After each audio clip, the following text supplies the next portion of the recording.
आदिवासी सुरक्षा यात्रा का 48वां दिन हमारे राजस्थान के सोलंबर जिले के सेंबारी ब्लॉक तक पहुंची है ये यात्रा। उस यात्रा के जो मिशन और विजन लेकर के निकले हुए हमारे संघर्षशील साथियों को एक बार में आप 6000 से ज्यादा किलोमीटर की यात्रा तय करके आप यहाँ पहुंचे।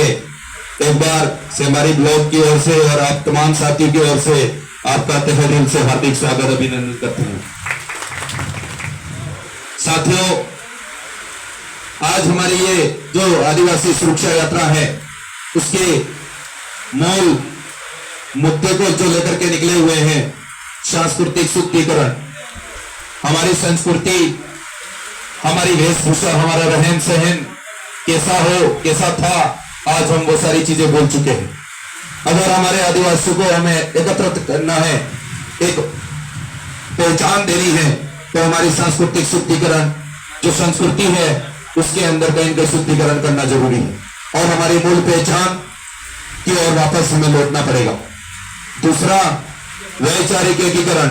हमारा जो विचारों का जो हमारे समाज के अंदर विकेंद्रीकरण हो चुका है, उस विकेंद्रीकरण को रोक करके हमें एक विचार पर एकीकरण बना करके एक मंच पर, एक जहाजम पर आना पड़ेगा भाई।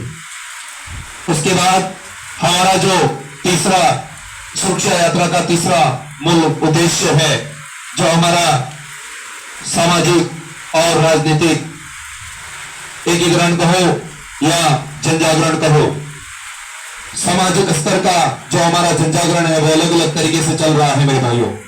पर अब हमारा जो समय है वो बहुत हमें एकत्रित रह करके एक फैसलापूर्ण अधिकतम सहमति बना करके फैसला लेने की जरूरत है। जो हमारा राजनीतिक मोड़, राजनीति के अंदर हमें आज तक कभी भी स्वतंत्र नेतृत्व नहीं दिया। आज 70 से 75 साल हो गए, क्योंकि राष्ट्रीय पार्टियां जो है पूंजीपतियों के आड़ में कहीं कहीं हमारे बीच में से ना बोलने वाला, ना समझ व्यक्ति को उठा करके अपने पास ले जाती है और उसको ये कहती है कि आपको पार्टी का ये प्रोटोकॉल है, उसके आधार पर आपको ये टिकट दिया जाता है, अगर आप इसका उल्लंघन करेंगे तो शायद आपको सजा हो सकती है। जो सजा होती है शायद पिछले 5 साल बाद में उसको टिकट नहीं मिलती है, ऐसी सजा, और वो उसकी नकेल कस दी जाती है और वो हमारे इलाके के अंदर आता है और हम ये कहते हैं हमारा भाई है, उसको वोट देते हैं, जिता देते हैं, पर वो वहां जाकर के पार्टी प्रोटोकॉल में काम करता है।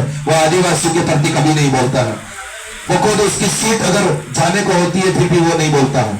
इसलिए हमें हमारे राजनीतिक नेतृत्व, जो स्वतंत्र नेतृत्व कह सकते हैं, उसको हमें खड़ा करना पड़ेगा, तभी जाकर के हम आदिवासियों की सुरक्षा कर पाएंगे। हमारी इस आवाज को हम विधानसभा और संसद में भेज पाएंगे।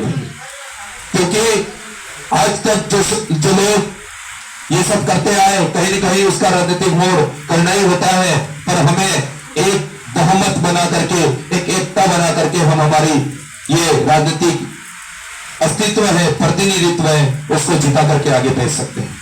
तो आदिवासी सुरक्षा यात्रा के अंदर संघर्षशील साथियों को एक बार पुनः आप 6000 से ज्यादा किलोमीटर की यात्रा तय करके आप अभी तक भी आप संघर्षशील हैं।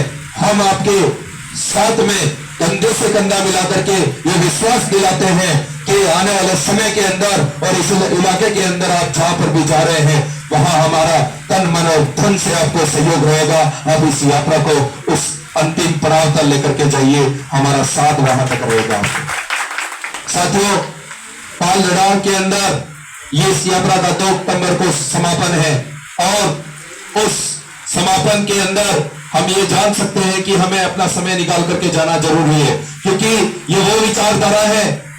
आज यहाँ तमाम बहुत ज्यादा मात्रा में युवा और बुजुर्ग भी साथी हैं। मैं युवाओं से कहना चाहता हूँ, ये आदिवासी सुरक्षा यात्रा उस गांव से उठी है जिस गांव का एक बंदा जो आज पूरे भारत वर्ष के नहीं 194 देश के अंदर अपना भगवान बना हुआ है, और जिस व्यक्ति ने अपने 25 साल की उम्र में ये संघर्ष करके हमें बहुत सारे हक अधिकार देकर के चला गया, उस भगवान बिरसा मुंडा की घर से, उसके वहां से यह यात्रा शुरू हुई है। तो प्रण लेना है और सौगंध खानी है कि हम उस बिरसा के उलगुलान को और बिरसा के सपने को, अधूरे सपने को हम पूरा करेंगे। यह विश्वास और आशा मैं आज आप भाइयों को विश्वास दिलाता हूं कि हम सारे भाई मिलकर के इस मिशन को आपके सफल बनाएंगे।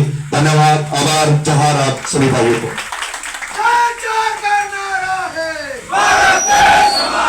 से हमारी